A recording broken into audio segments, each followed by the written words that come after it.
Jnanatimirandasya Jnananjana Shalakaya Chakshurunmilitam Jena Tasmai Shri Gurave Namaha Namo Vishnu Padaya Krishna Prestaya Bhutale Srimate Bhakti Vedanta Swami Niti Namine Namaste Saraswati Deve Gauravani Pacharine Nirvishesha Shunyavadi Paschata Vishatarine Shri Krishna Chaitanya Prabhu Nityananda Shri Advaita Gadadhar Shivasadi Gaura Bhakta-vrinda Shri Krishna Chaitanya Prabhu Nityananda Shri Advaita Gadadhar Shivasadi Gaura Bhakta-vrinda Hare Krishna Krishna Krishna Hare Hare Hare Rama Hare Rama Rama Rama Hare Hare Hare Krishna Krishna Krishna Hare Hare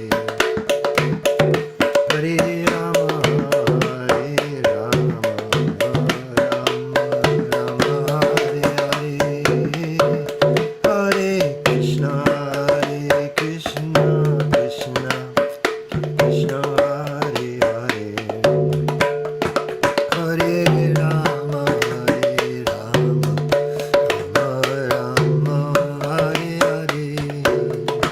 Hare Hare Hare Krishna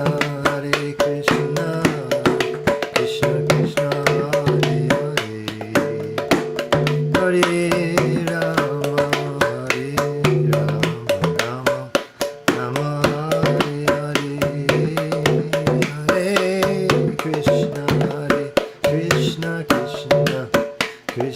Hare Hare Hare Rama Rama Hare Hare Hare Krishna Krishna Krishna Hare Hare Hare Rama Rama Hare Hare Hare Krishna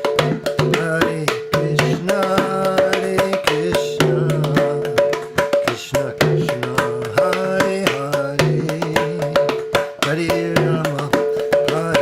Rama Hare Hare Hare Krishna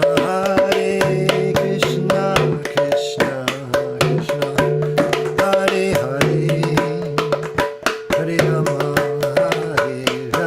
Rama Rama Hare Hare Hare Krishna Krishna Krishna Hare Hare Hare Rama Rama Hare Hare Hare Krishna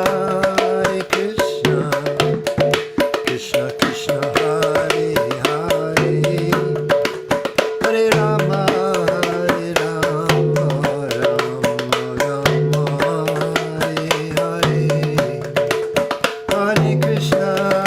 Krishna Krishna Hare Hare Hare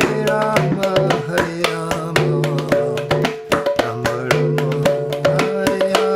Hare Hare Krishna Krishna Hare Hare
Jayom Vishnupad Paramahansa Parivrajikacharya Ashtotar Satashri Srimad A.C. Bhaktivedanta Swami Prabhupada Ki Jai.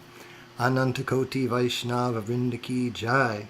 Namacharya Srila Haridas Thakur Ki Jai. Prem Se Kaho Shri Krishna Chaitanya Prabhu Nityananda Shri Advaita Gadadhar Shivasari Gaur Bhaktivinoda Ki Jai. Shri Shri Radha Krishna Gopa Gopinath Shama Kund Radha Kund Giri Govardhan Ki Jai. Shri Vrindavan Dham Ki Jai. Shri Navadvip Dham Ki Jai. Ganga Mai Ki Jai. Jamuna Mai Ki Jai. Bhakti Devi Ki Jai. Tulsi Devi Ki Jai. Samaveta Bhakta Vrinda Ki Jai. All glories to the assembled devotees. All glories to the assembled devotees. All glories to the assembled devotees. Gaur Premanande Hari Hari Bol. So welcome everyone for Srimad Bhagavatam class. It is Friday, July 15th, 2022. I got a message from Maharaj earlier today saying that he's not going to be able to make it tonight. But all is not lost. We are very fortunate to have a Bhagavatam speaker tonight. And Tulsi Priyadasi is with us, and she's ready to speak on the third canto, 6th chapter. We're starting tonight with verse number 6. See how far we will get. If someone would like to lead the closing kirtan, you can send me a direct message in the box. We're hoping that Maharaj will be back perhaps with us from the English channel on Monday, if that's where he still is. And eager to hear everyone's comments and questions, either with your microphone or in the chat box. And I'll post links that you can share with your friends later so we can make this a big event. So thank you, Tulsi Priya, for being with us. Hare Krishna. Thank you, my dear husband.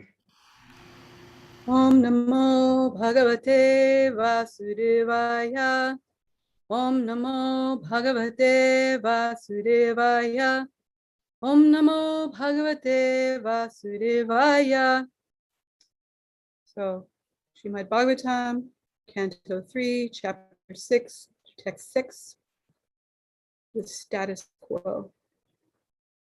Hiranmaya Sapurusha Sahasrapari Vatsaran Andakosha Uvarsapsu Sarvasatpo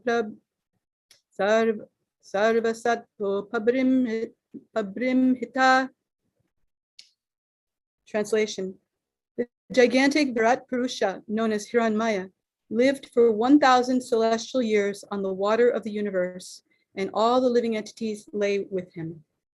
Purport by His Divine Grace, Srila Prabhupada. After the Lord entered each and every universe as the Garbhodakshayi Vishnu, half of the universe was filled with water. The cosmic manifestation of the planetary systems, outer space, etc., which are visible to us, is only 1/2 of the complete universe.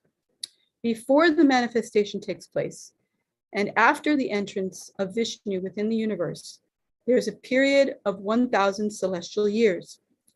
All the living entities injected within the womb of the Mahatattva are divided in all universes with the incarnation of Garbhodakshayi Vishnu, and all of them lie down with the Lord until Brahma is born. Brahma is the first living being within the universe, and from him all other demigods and living creatures are born. Manu is the original father of mankind, and therefore in Sanskrit, mankind is called Manushya. Humanity in different bodily qualities is distributed throughout the various planetary systems.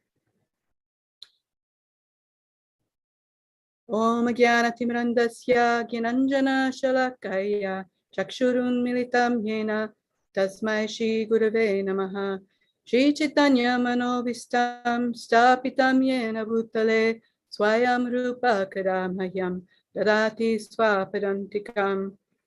I was born in the darkest ignorance, and my spiritual master opened my eyes with the torch of knowledge. I offer my respectful obeisances unto him. When will Srila Rupa Goswami Prabhupada, who has established within this material world the mission to fulfill the desire of Lord Chaitanya, give me shelter under his lotus feet? Vandeham Shri Guru Shri Yuta Padakamalam Shri Gurum Vaishnavamscha Shri Rupam Sagrajatam Sahagana Raghunatam Vitam Tam Sajivam Sadvaitam Savadutam Parijana Sahitam Krishna Chaitanya Devam Shri Radha Krishna Padan Sahagana Lalita Shri Vishakam Vitamscha. I offer my respectful obeisances unto the lotus feet of my spiritual master and unto the feet of all Vaishnavas. I offer my respectful obeisances unto the lotus feet of Srila Rupa Goswami, along with his elder brother, Sanatana Goswami, as well as Raghunatha Das and Raghunatha Bhatta, Gopala Bhatta, and Srila Jiva Goswami. I offer my respectful obeisances to Lord Krishna Chaitanya and Lord Nityananda, along with Advaita Acharya, Gadadhar, Srivas, and other associates. I offer my respectful obeisances to Srimati Radharani and Sri Krishna, along with their associates Sri Lalita and Vishaka. Hey Krishna Karuna Sindhu, Sindhu Dinabandho Jagapate, Gopesha Gopika Kanta, Radha Kanta Namostute. Oh, my dear Krishna, you are the friend of the distressed and the source of creation. You are the master of the gopis and the lover of Radharani. I offer my respectful obeisances unto you. Tapta Kanchana Gaurangi Radhe Vrindavaneshwari Rishabhanu Sudetevi Ramamami Hari Priye.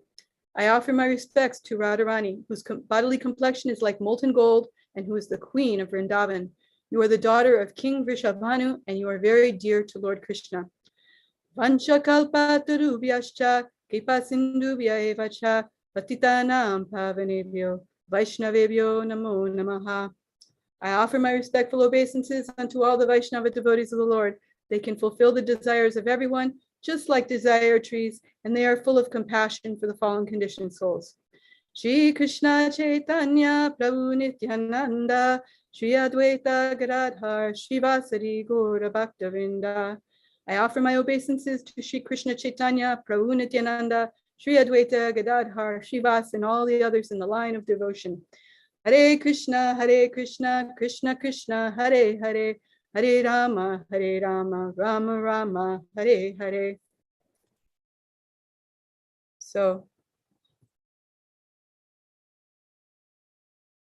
this first, combined with the lack of time and in which to prepare in the following, caused a slight amount of panic because this is very technical. And I am not very expert in this particular area or any other area of the Bhagavatam, but it's always been very interesting to me. And I think it's of great interest to just about everybody because we're all very curious about the origins of not just ourselves and our planet, our world, but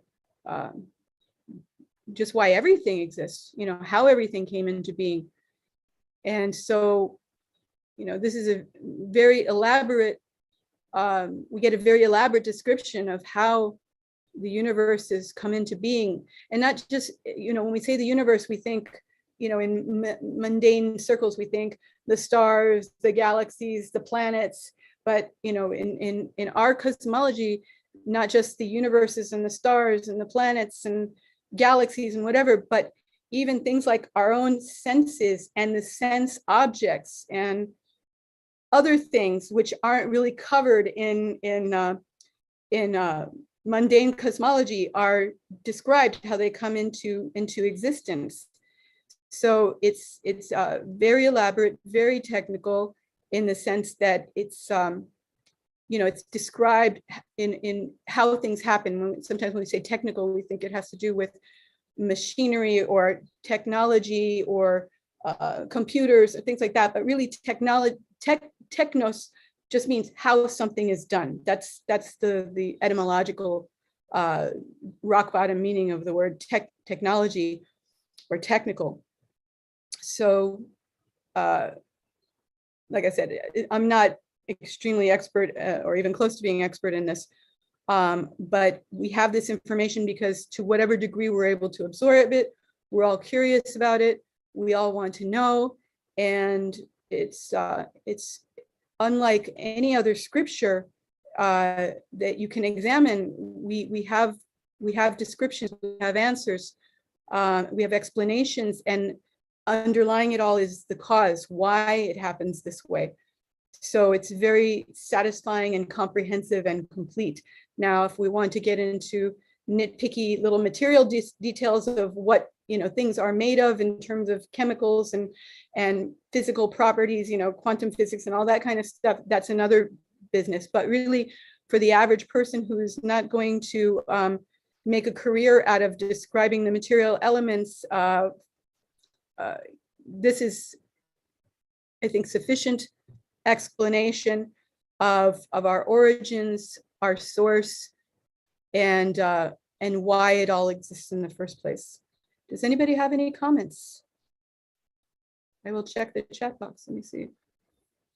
Okay, so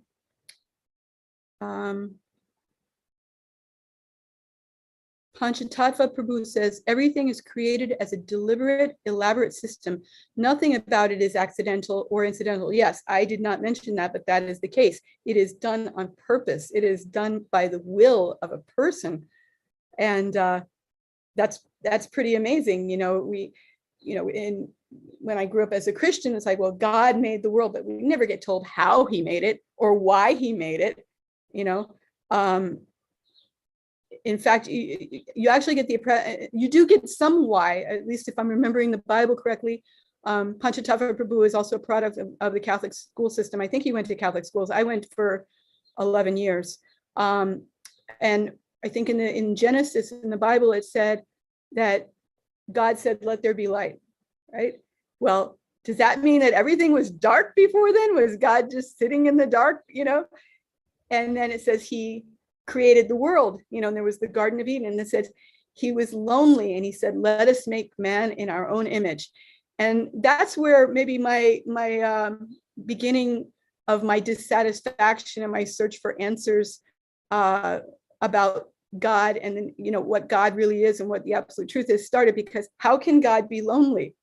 How can God be lonely? He says, we are lonely, let us make man in our image.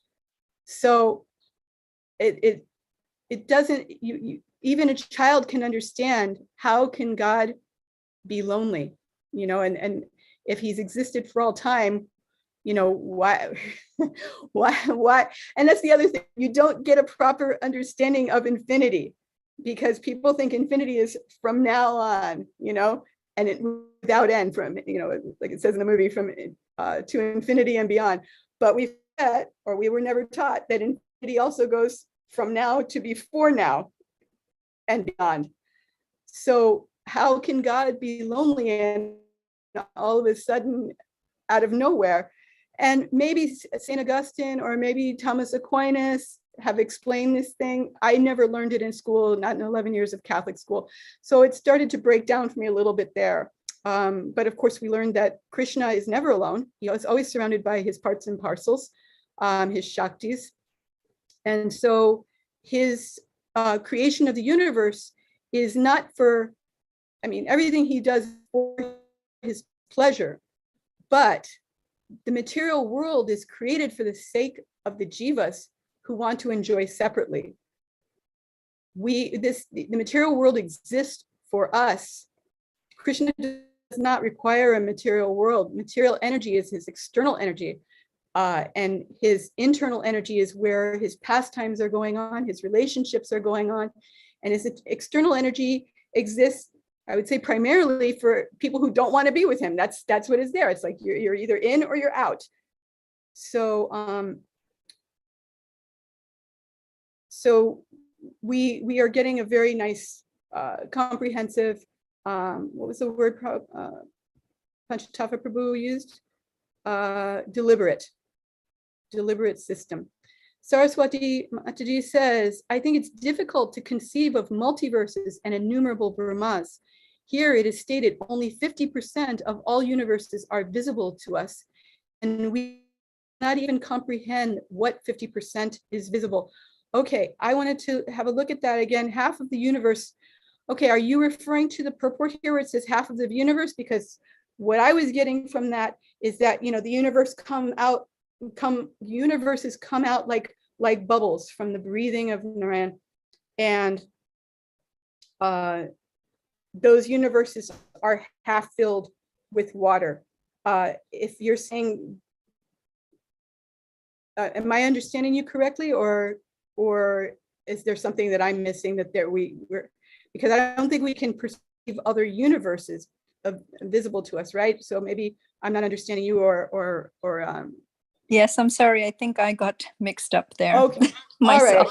I just went, well, it happens to me more than I would like to admit.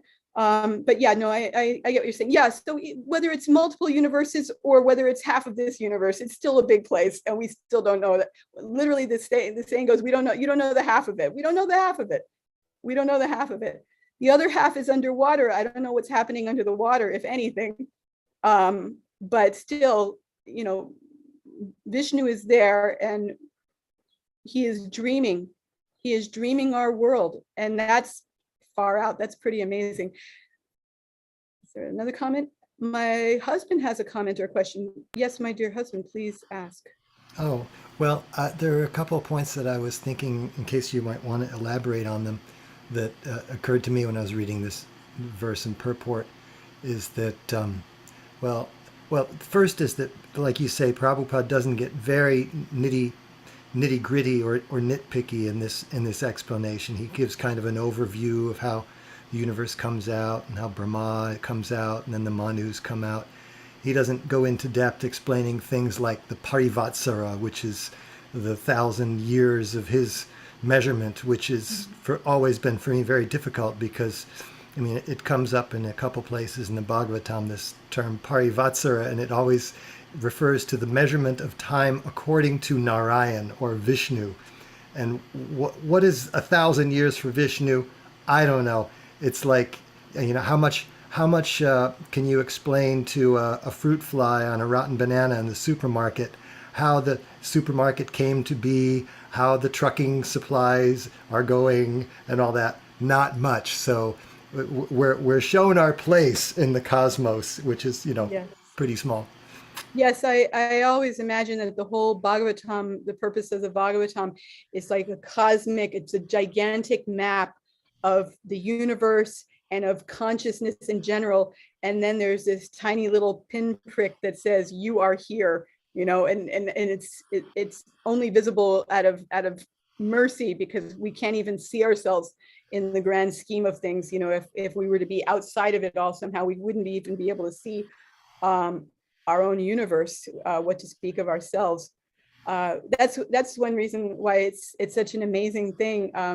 When Krishna, you know, showed Mother Yashoda the universe in his mouth, you know, I mean, if we really went deeply into it, she's seeing everything that exists, including herself. Now, how can you see everything and yourself at the same time? It's extremely bewildering. And it's so bewildering that she got very philosophical and momentarily forgot that, you know, her son was, you know, sitting in her lap. Not that she was forgetting about him, but that she was becoming overcome by this display of grandeur. And Krishna didn't like that. So he got her off her philosophical musings and reminded her that he was her son, and that was her real thing. And that was the other thing I wanted to say about this. It's like, I don't feel too badly about not understanding all of this, because ultimately it's not, I mean, I need to know enough to understand that I need to know my place. As my husband said, I need to know my place to know that I'm tiny, that I am not God, that I am just a speck and a little particle in that is meant to behave harmoniously with the rest of the creation, and with the creator. And so if I don't understand it to a very deep degree, that's okay, as long as I understand the main point, that I am tiny and Krishna is great and my business is to serve him. But I do need to know enough so that I can get to that point that I understand my actual position. So yeah, that 1,000 celestial years, I don't get exactly how big that is. And if somebody does know, they can please remind us of that.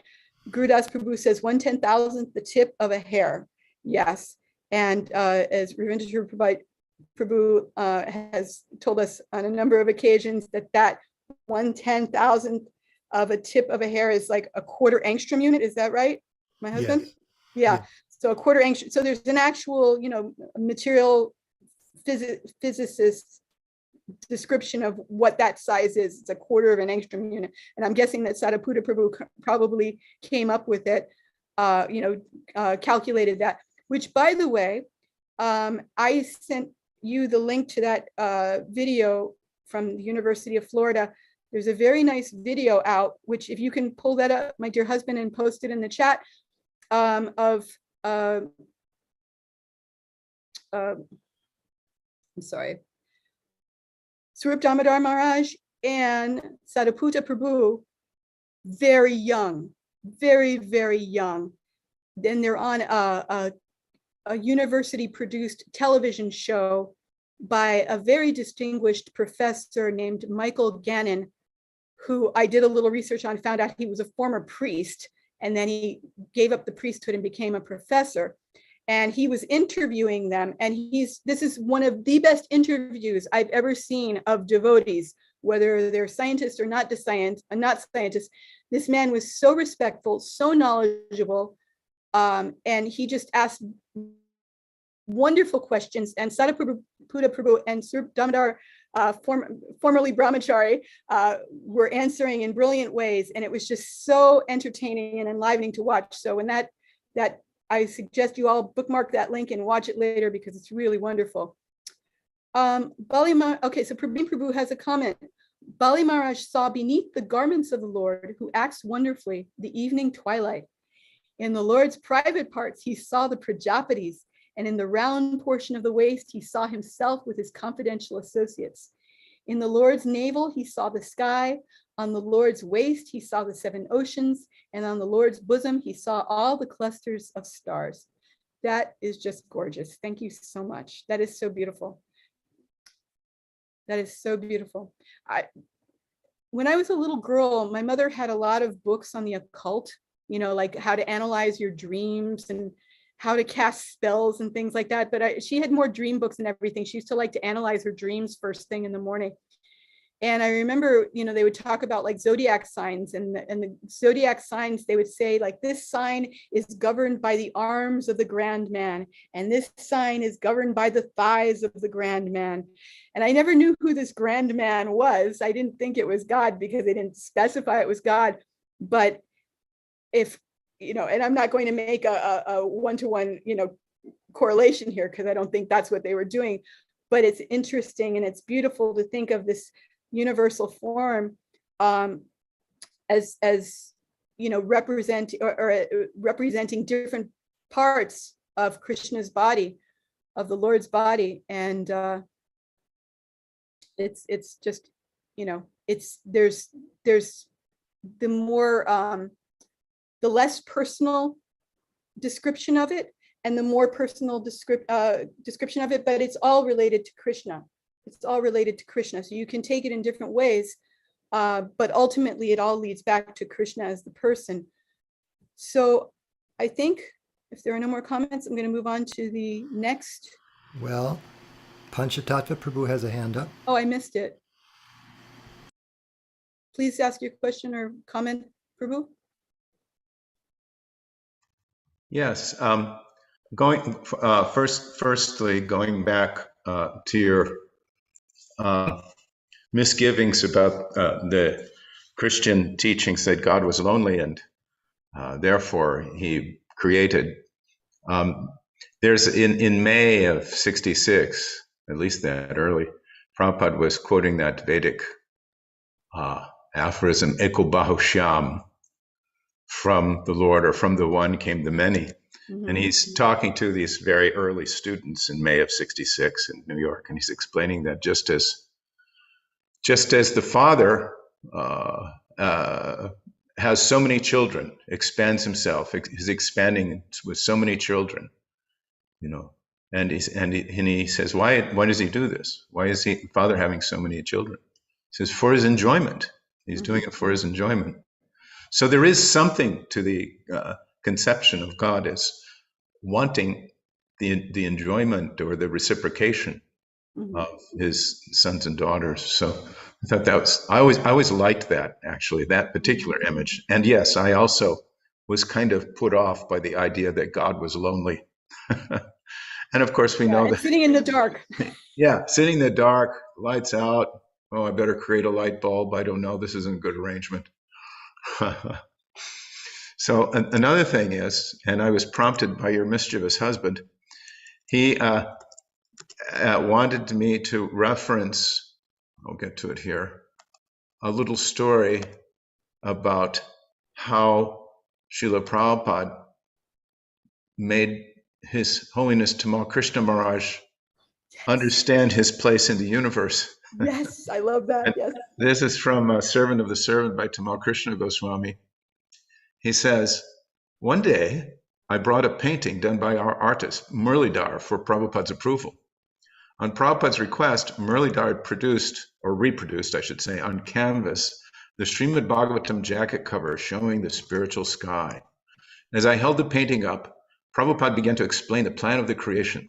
First, he pointed to where Krishna was and described how the entire creation was an expansion of Krishna's energy. The Vaikuntha planets, broad and effulgent, were unlimited in number.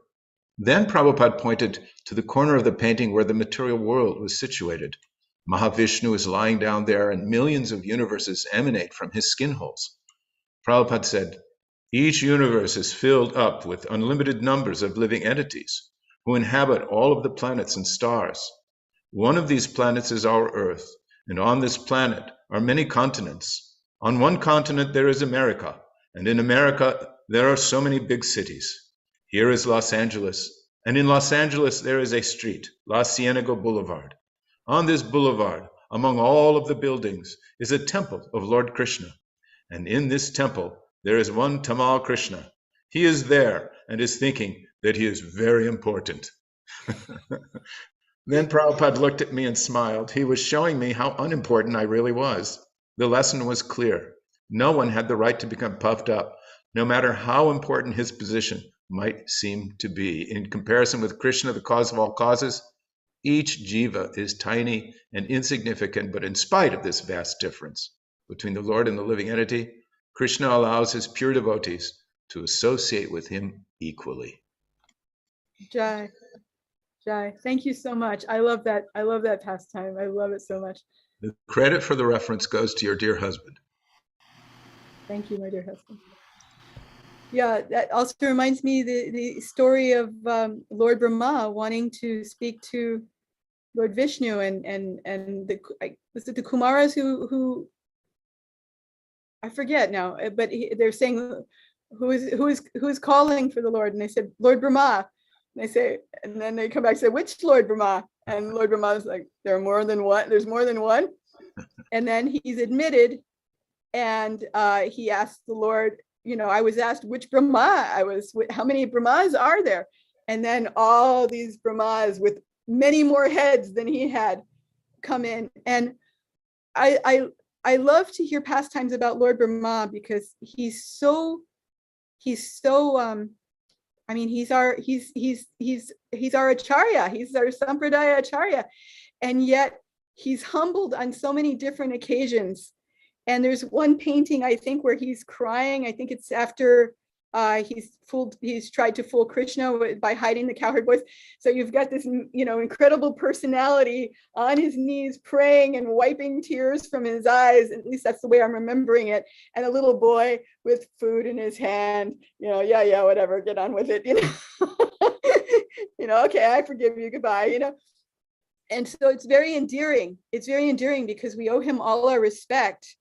But at the same time, we cannot think ourselves very big because our own acharya has been humbled by Krishna. So we can't make ourselves bigger than our own acharya, and he is humbled, But it's very endearing to see that he does humble himself and he does realize his mistakes. Also when he's made different, in the process of populating the universe, and he's made mistakes and he casts off his body of false ego. we remind ourselves, like, it reminds me of like when we do something shameful or embarrassing, it's like, oh my God, I could die. I could just die. You just want to hide and you want everybody to forget who you are. That's how I imagine it. It's like, okay, that was a mistake. Let's just get rid of that and move on. So, okay, thank you very much for sharing that pastime, and I will move on. Oh, Mahesh Pandit Prabhu has his hand up. Yes, Susi Priya Mataji, Hare Krishna. Yes, sir. Thank you Please. for giving this class. One thing in purport really opened my eyes again. It says, before the manifestation takes place and after the entrance of Vishnu within the universe, there is a period of 1,000 celestial years. Now here, all the living entities injected within the womb of the Mahatattva are divided in all universes with the incarnation Garbhodakshaya Vishnu, and all of them lie down with the Lord until Brahma is born. So this is something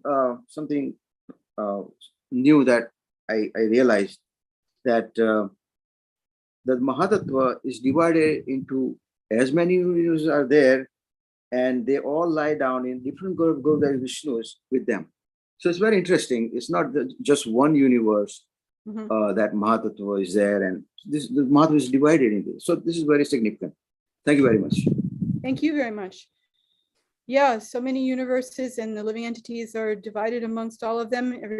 Everybody's got a place to go to fulfill their desires separately from Krishna. It's kind of sad in a way, but also very beautiful because Krishna has mercifully made this arrangement for us. One last thing before we move on. I just wanted to point out, this is not anything really to do with Krishna consciousness per se, but Prabhupada uses language that nowadays, some of it might be considered maybe not archaic, but not really so current, like such as the word mankind. Mankind is still used, but because we have what is now called inclusive language, we don't use words like man or mankind to refer to the whole, to all of humanity. But I just found out recently that the word man, well, I always knew that man didn't really refer solely to males. It refers to both male and female.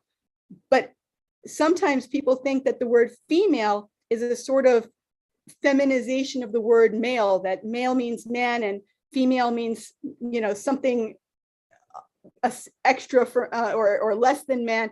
But really the word male is, there's a whole linguistic thing about it, and it isn't.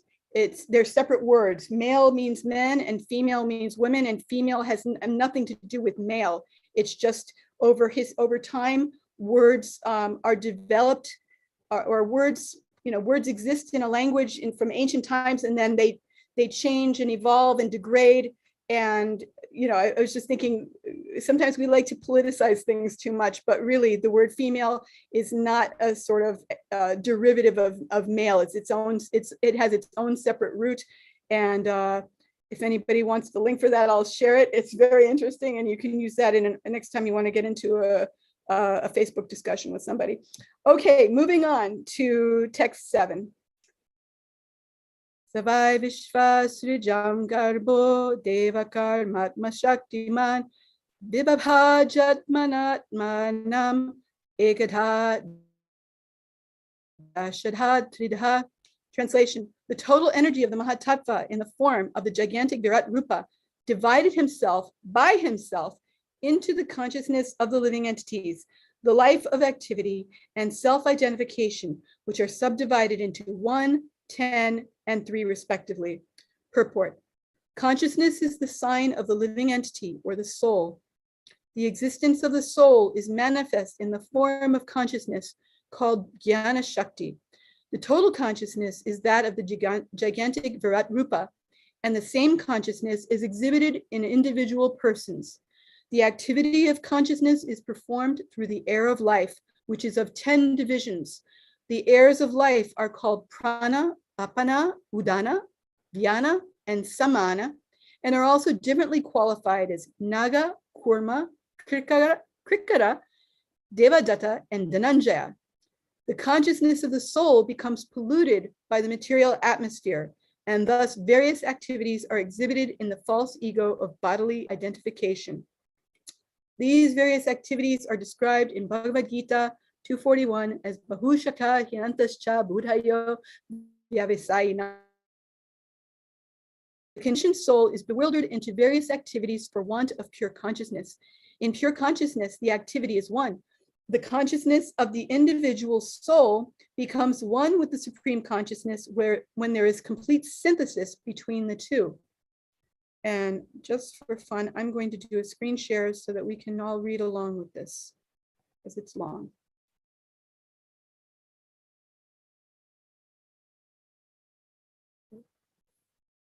Oh, I thought it was longer, sorry. The monist believes that there is only one consciousness, whereas the sattvatas, or the devotees, believe that although there is undoubtedly one consciousness, they are one because there is agreement. The individual consciousness is advised to dovetail with the supreme consciousness as instructed by the Lord in Bhagavad Gita 1866. Sarvadharmam parityajya mamekam sharanam vraja. The individual consciousness, Arjuna, is advised to dovetail with the supreme consciousness and thus maintain his conscious purity. It is foolish to try to stop the activities of consciousness, but they can be purified when they are dovetailed with the Supreme. This consciousness is divided into three modes of self-identification according to the proportion of purity. Adhyatmika, or self-identification with the body and mind. Adhibhautika, or self-identification with material products. And Adhidhaivika, or self-identification as a servant of the Lord. Of the three, Adhidhaivika self-identification is the beginning of purity of consciousness in pursuance of the desire of the Lord. So I'm going to confess that when I started reading this purport and thinking I would have to speak on it, I actually cried a little bit because this is so beyond me. But basically, we understand that Krishna, as Panchatattva Prabhu is bringing up before, because he wants to enjoy, he expands himself.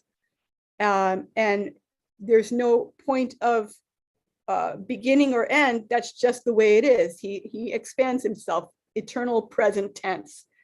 He was never alone. He has always expanded himself. We are always expanded from him eternally, going backwards and forwards. Or is it forward, backwards and forwards? Anyways,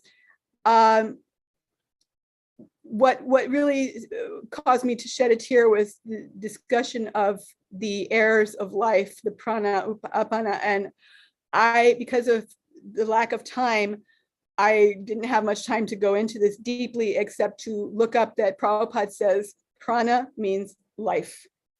And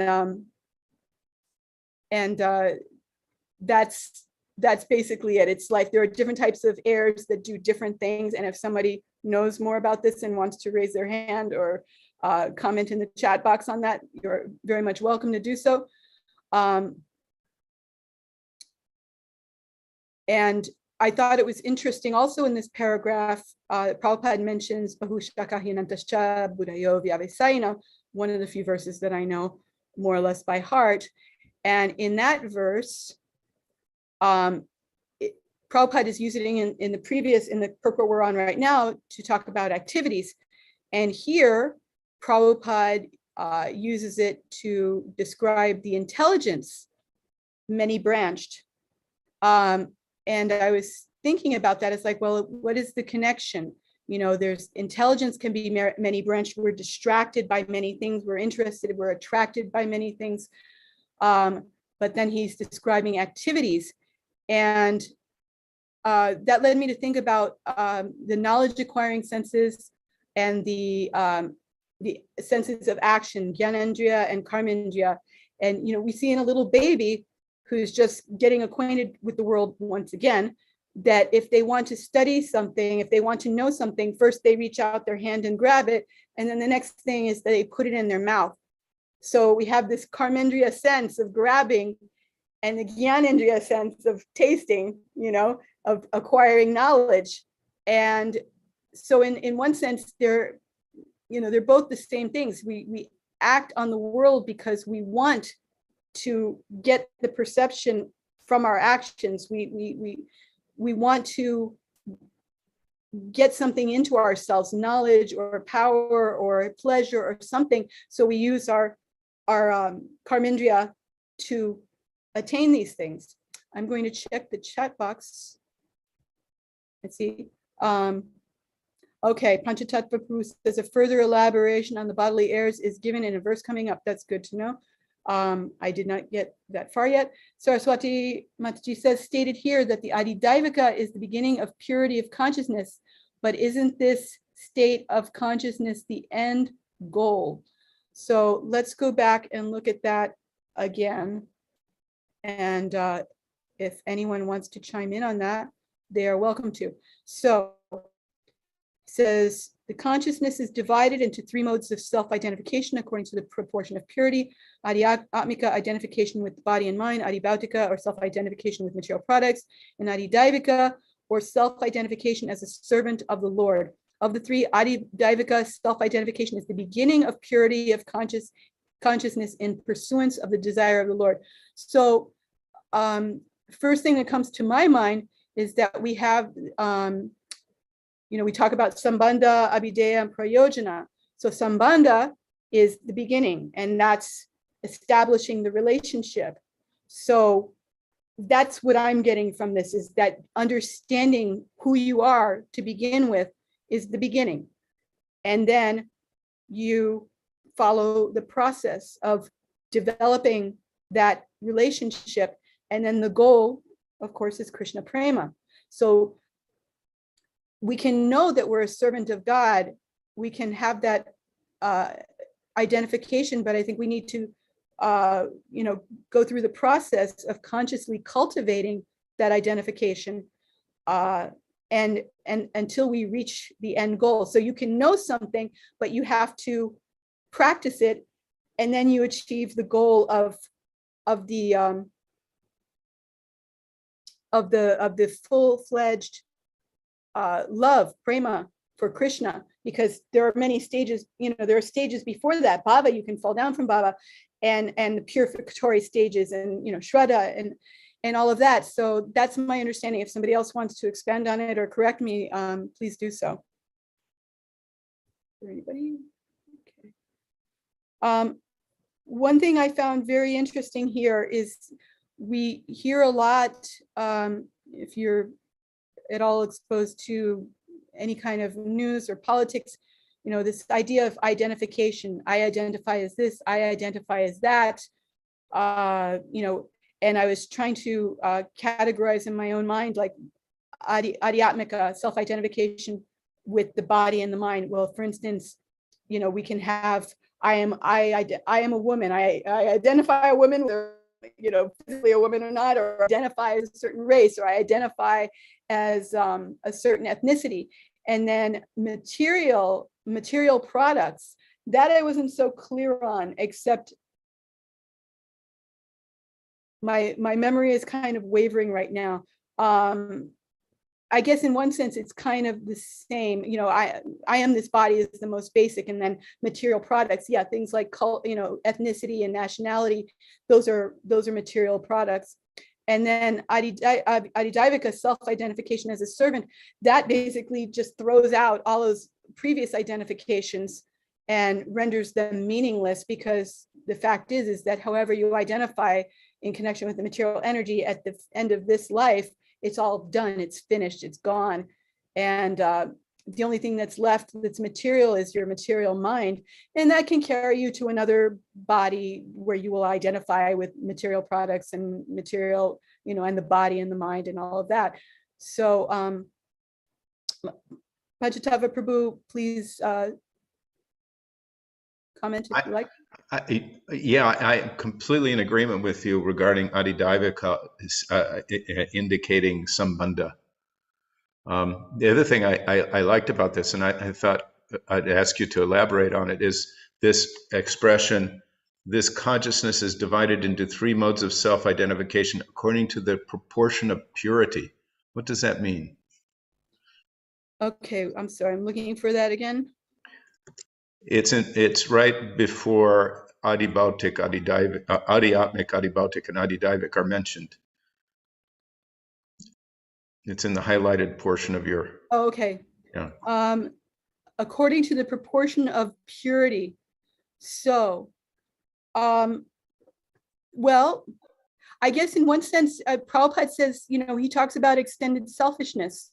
If a baby is only concerned with being fed and being, held and things like that, and then as it grows, he or she learns to see, oh, I am not the center of the universe. I have a mother and a father, so mother and father and family and home, village and school and things like that.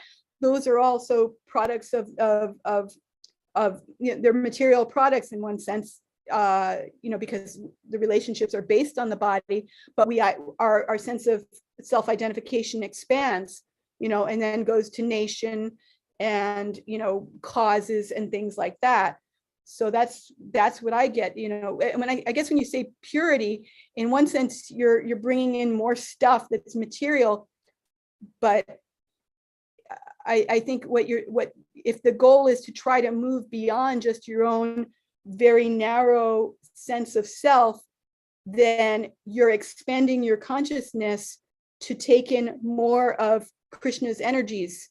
You're becoming less selfish, although Prabhupada does call it extended selfishness.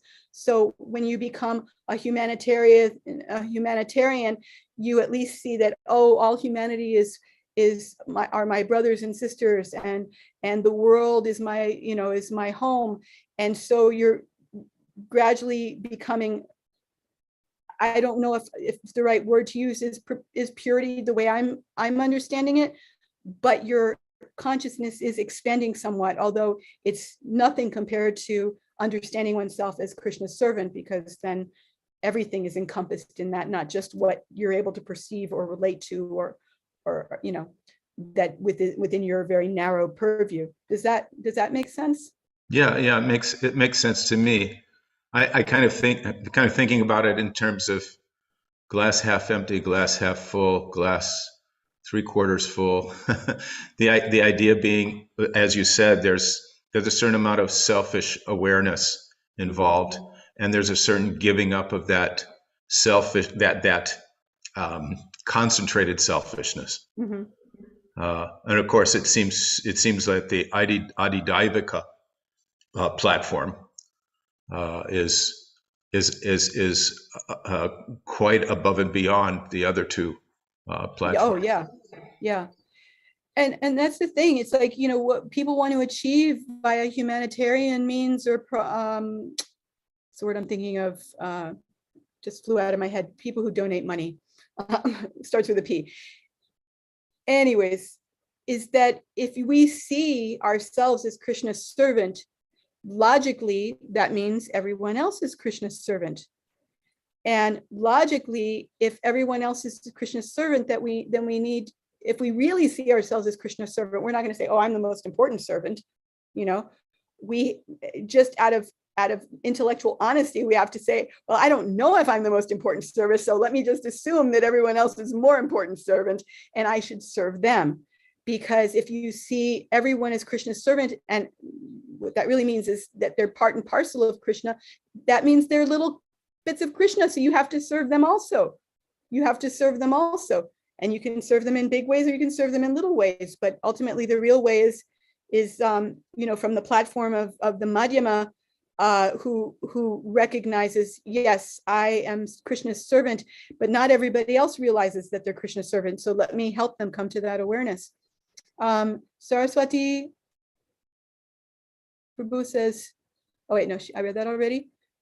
She says here, is the proportion of purity mentioned defined by the modes of nature you associate with? It says they can be purified when they are dovetailed with the Supreme. So maybe what that means is that if you have, this identification, but you dovetail your activities with the Supreme, because we have activities of consciousness. Consciousness is what's driving everything, but we're in the material body, so our activities are contaminated by our material consciousness. But then, I think I don't know if if these proportions of purity, is a proportion of purity mentioned, defined by the modes of nature? Well, yeah, in general, I would say it is, right? If you're in the mode of ignorance, your proportion of purity is going to be much less than in the mode of passion, and that's less than the mode of goodness. So yeah, but I'm not sure if, are you implying that whether you're in Adhyatmika or Adhibhautika is correlated to the modes of nature? Like Adhyatmika is a mode of ignorance and Adhibhautika is, okay. I don't know. I mean, it sounds plausible, but I don't know if that's exactly the case. I mean, it's not that critical, so we could go with it. But Panchatattva Prabhu also has his hand up, so maybe he can comment further.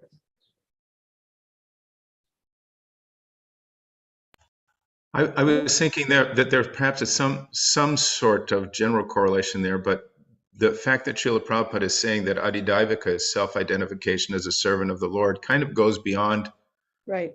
a mode of goodness categorization, because we read in Bhagavad Gita, the mode of goodness, persons are kind of conditioned towards worshiping the demigods to some extent. They're aware of their position in terms of, Vedic formularies, and they're being very careful to follow the regulative principles and so forth. But, we hear Sogunan Samiti Chaitan Brahma Bhuyaya Kalpate, that when one comes to this higher platform of spiritual life, that he's no longer really identifying with the mode of goodness even. But again, here, there's this mention. It's the beginning of purity of consciousness in pursuance of the desire of the Lord. The beginning of purity of consciousness. That's an interesting statement. In other words, just on the doorstep of acting in terms of the Lord's desire. So that maybe there's a correlation, but still it just feels like it's a step beyond maybe the mode of goodness, or this personality is about to act on the platform which is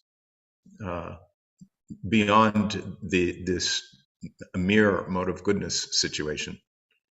That sounds good. Maybe we can, backtrack next time Maharaj gives class and ask him. What did I want to say? Sometimes you mentioned something about Vedic rituals, worshipers of the demigods. And every time I hear about Vedic rituals and worshipers of the demigods, I think to myself, that has absolutely nothing to do with me. And sometimes, but it just kind of occurred to me that there's no guarantee that I'm going back to Godhead at the end of this life. And if I have to take birth in another kalpa or something, I'm hoping that my whatever devotional service I performed will prevent me from taking to those processes, and so it's, even though it has no application to me right now, I'm thinking, no, you don't know what's going to happen 10 lifetimes from now. So get it in your head that this is not something that you need to be doing. Anyways, I think we're coming to the end here. So did anybody, no one has volunteered. So if no one has volunteered, I'll be happy to lead, unless somebody wants to right now. And my husband is going to join me on the drum from the other room here. He'll be coming in. I'm going to stop sharing this. Thank you very much, everyone, for tolerating and participating and staying through the whole class. And I really appreciate it. And please feel free to submit your name and your contact information for the next time Maharaj can't give a class. We would love to hear from you. And my obeisances to all the senior devotees who have attended. Thank you very much for listening to me and contributing your own very superior, advanced understandings.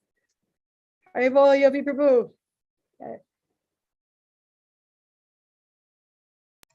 Say Haribol now. Haribol. Hare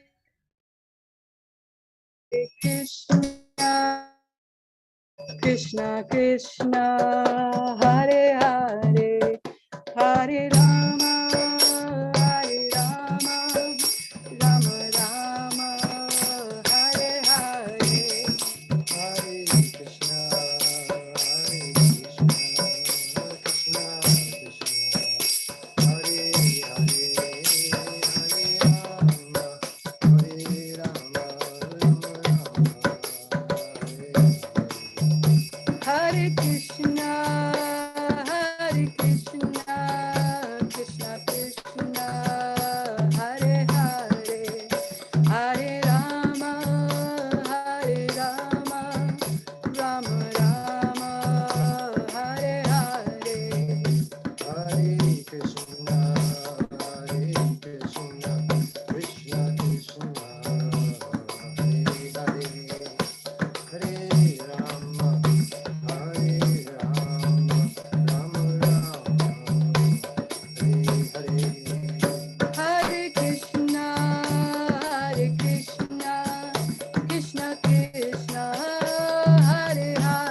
Srila Jayādvaita Maharaj ki jai. Jai. Samaveta Bhaktivinoda ki jai. Jai. Everybody. Haribo.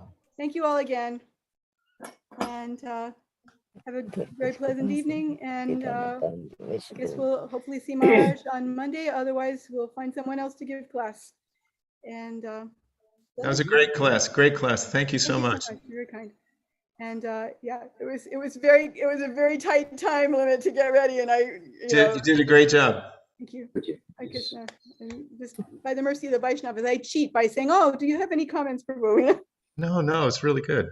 You gave half the class, Prabhu. Let's No, I wait. didn't. Oh, God, I hope not. I hope that's not the case. Oh, Hare Krishna. No, it's good if it is. If it appeared that way, it was only because it was just, so If it appeared transcendentally, that way, it was it's because I inspiring. planned it that way. It was an inspiring class. Thank you. I planned it that way. I always ask for questions. It's my cheating class. So, Hare Krishna. Good night, everyone. And thank you, Yeah, Gurudas Prabhupada. Prabhu, for very helpfully posting the lyrics to the mantra, which is Yes. always very helpful. Jai. Yeah, thank you, everyone, for your contributions. Hare Krishna. Good night.